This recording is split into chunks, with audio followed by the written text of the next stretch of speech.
ಸುಪ್ರಸಿದ್ಧ ರಾಣಿ ಚೆನ್ನಮ್ಮ ಮೈದಾನದಲ್ಲಿ ಈ ಬಾರಿ 3ನೇ ಬಾರಿ ಗಣೇಶೋತ್ಸವವನ್ನು ಅತ್ಯಂತ ಸಂಭ್ರಮದಿಂದ ಎಲ್ಲ ಹಿಂದೂಗಳು ಕೂಡಿ ಆಚರಿಸ್ತಾ ಇದ್ದಾರೆ.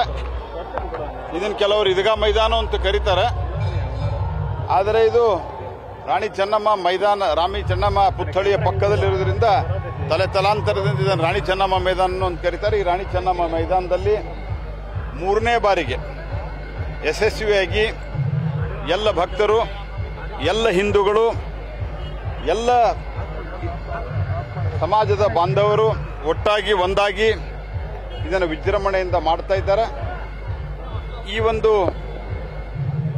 ಗಣೇಶೋತ್ಸವ 3 ದಿವಸ ನಡೆಯಲಿದೆ.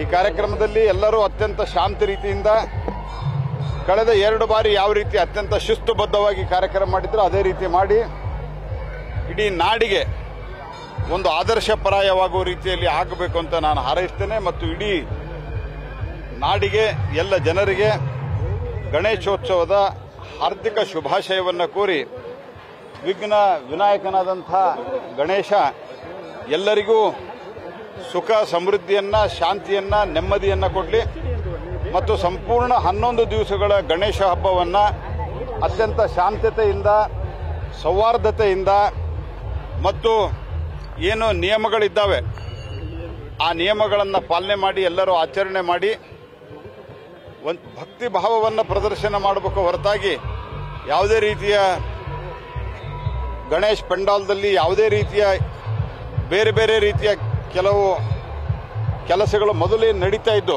ಅದು ಎಲ್ಲಿಯೂ ಆಗಬಾರದು.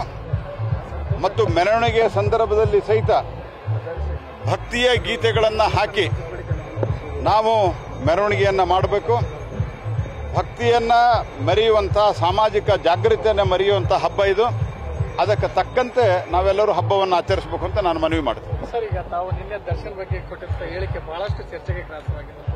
ಯಾಕೆ ಡೈವರ್ಟ್ ಮಾಡಕ್ಕೆ ಇದು ಮಾಡ್ತಾರೆ ಅಂತ? ಅಲ್ಲ, ಅದು ನಿನ್ನೆ ಹೇಳಿದೆ ನಾನು. ಇವತ್ತು ಗಣೇಶ ಚತುರ್ಥಿ ಇದೆ, ರಾಜಕೀಯ ಬಿಟ್ಟು ಮತ್ತೊಂದು ಮಾತಾಡೋಣ ಬರ್ರಿ. ಅಲ್ಲ ಸರ್, ದೂರ ಆಗೋಣ. ಗಣೇಶ ಸದ್ಬುದ್ಧಿ ಕೊಡ್ಲಿ ಅಂತ ಕೇಳ್ಬೇಕು.